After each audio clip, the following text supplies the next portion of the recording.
قال فإذا صلى الناس العشاء صدروا عن 3 منازل. نعم، الناس إذا صلوا العشاء ينقسمون إلى 3 أقسام: غارم وغانم وسالم. غارم أعظم الغرم يتحمل ذنوبا، وغانم يكتسب أجورا، وسالم ينام لا يفعل ذنبا ولا يفعل خيرا. فالناس كلهم ولا بد إذا صلوا العشاء فإنهم ينقسمون إلى هذه الأقسام ال3، والعاقل يعرض نفسه عليها ثم يحرص على أن يكون من أهل الغنم، فإن لم يكن من أهل الغنم فلا أقل من أن يكون من أهل السلامة. منهم من عليه ولا له، هذا الغارم الذي يتحمل ذنوبا، ومنهم من له ولا عليه، هذا الغانم الذي يكتسب أجورا، ومنهم من لا له ولا عليه، هذا السالم. فرجل اغتنم ظلمة الليل وغفلة الناس فركب فرسه في المعاصي فذلك عليه ولا له. رجل لما أظلم الليل وقل الناظر إليه قل حياؤه من ربه، فاغتنم تلك الظلمة وتلك الغفلة فركب فرسه في المعاصي، يعصي ربه سبحانه وتعالى غافلا عن كون الله عز وجل يراه ويسمعه سبحانه وتعالى، فعظمت مراقبته للناس وقلت مراقبته لله سبحانه وتعالى، فتحمل الآثام. واليوم يا قوم من الناس من إذا جاء الليل خلا بجواله يضرب في المعاصي، يكتب البدع، يغرق في الشبهات، يتكلم مع النساء، فهذا عليه ولا له، وبئس الليل ليله.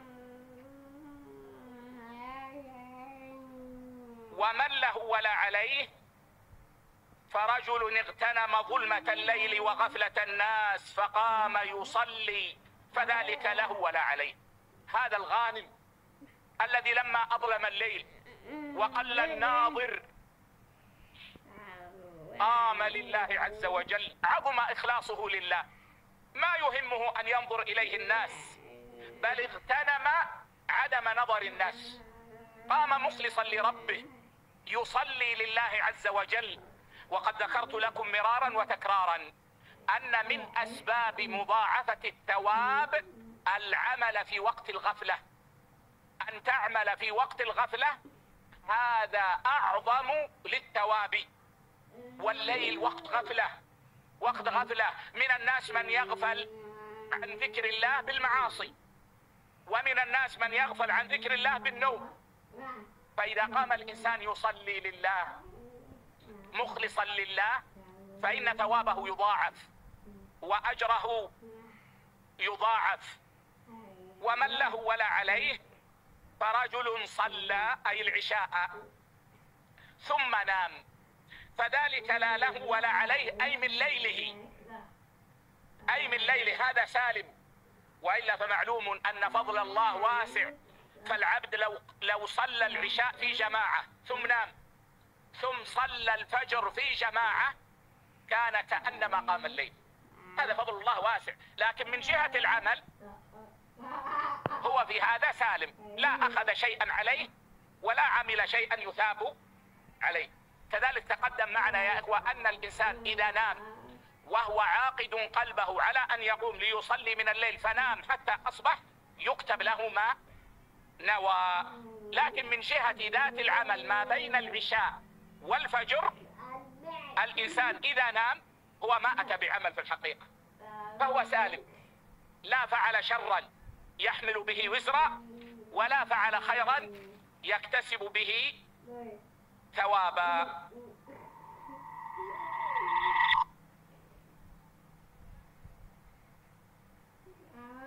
mana bumi ini akan kiamat, ada kepastian teologi di situ. Ada yaumil akhir. Ada penghakiman bagi mereka bahkan yang lolos meniti Shiratul Mustaqim tetap akan diuji. Quran, teologi mengajarkan kami sudah memberi tanda-tanda, maka kalian harus berpikir. Jadi Bang Rocky menjelaskan dari aspek sains, saya diminta menjelaskan dari aspek agama. Tapi setengah dari pembahasan saya sudah diambil Bang Rocky. Ada beberapa istilah yang sudah dia pakai. Saya hitung itu tadi. Yaumil akhir, Shiratal Mustaqim, Inna Rabbaka labil mirsad. Dalam hati saya, ini kalau lama sedikit habis bahan saya ini.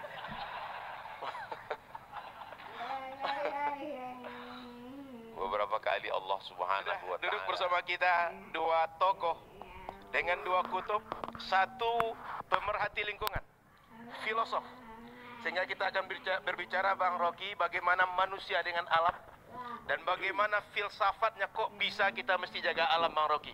Kira-kira jaga alam untuk apa gunanya bagi kita dan generasi kita Bang Rocky. Sebelum nanti ditutup pamungkas oleh guru kita Ustaz Abdul Somad, kita dengarkan dulu akal sehat dari Bang Rocky, sehingga kita jelas alam ini mau diapakan Bang Rocky. Apakah alam ini menjadi manfaat atau mudarat? Bang Rocky yang akan menjelaskan secara sains dan filosof bagaimana memandang alam disampaikan oleh Bang Rocky. Bang Rocky, kami persilakan. Oke. Assalamualaikum warahmatullahi wabarakatuh. Saya antara bingung dan pusing. Bingung karena Polda yang urusannya dengan kriminal untuk menuntun kita masuk di dalam satu perdebatan yang sudah sangat panjang antara teologi dan ekologi. Dan itu membutuhkan kajian, bukan orasi. Saya kasih kajian di Sespim di Polri, di Lemhanas. Tadi siapa yang pernah ikut kuliah saya di Lemhanas? Oke. Oh, yang ujung sana tuh. Pak Ino. Satu waktu tahun lalu ya. Oke, saya kasih kuliah di Lemhanas untuk menerangkan global security itu. Human environmental ethics. Subjek-subjek itu ternyata hari-hari ini terhubung dengan keadaan kita di Riau, di Jakarta, di Pakistan, di India, di Eropa. Karena kita mengalami krisis yang sama akhirnya tuh. India kirim rudal ke Pakistan. Kita tahu India punya nuklir, Pakistan punya nuklir. Kalau terjadi krisis nuklir dan krisis itu berubah menjadi perang terbuka, pertanyaannya bukan bagaimana stabilitas politik di regional Asia, tapi bagaimana bumi memaafkan kemudaratan manusia. Apa akan dimaafkan oleh bumi? Karena setiap perang nuklir hasilnya adalah MAD, MAD, Mutual Assured Destruction. Hancur. Kita coba pahami itu dari perspektif ilmu pengetahuan dan berupaya untuk menuntun ilmu pengetahuan masuk dalam pertanyaan-pertanyaan eskatologis, pertanyaan-pertanyaan teologis yang ayat-ayatnya harus kita tafsirkan hari-hari ini. Tadi dimulai dengan ayat belajarlah dari aturan semesta. Karena itu diperlukan akal untuk memahami aturan semesta. Hal yang sama juga berlaku di dalam kebudayaan Melayu. Alam terkembang jadi guru. Satu kesetaraan epistemik. Quran, teologi mengajarkan kami sudah memberi tanda-tanda, maka kalian harus berpikir. Jadi ilmu pengetahuan diselundupkan untuk untuk memahami alam semesta. Diselundupkan melalui ayat-ayat suci. Karena bumi ini suci. Jadi kita mulai membayangkan soal itu. Dalam perspektif antropologi, kita anggap bahwa ya makhluk manusia ini sebetulnya hanya 0,00 sekian detik dari usia alam semesta itu.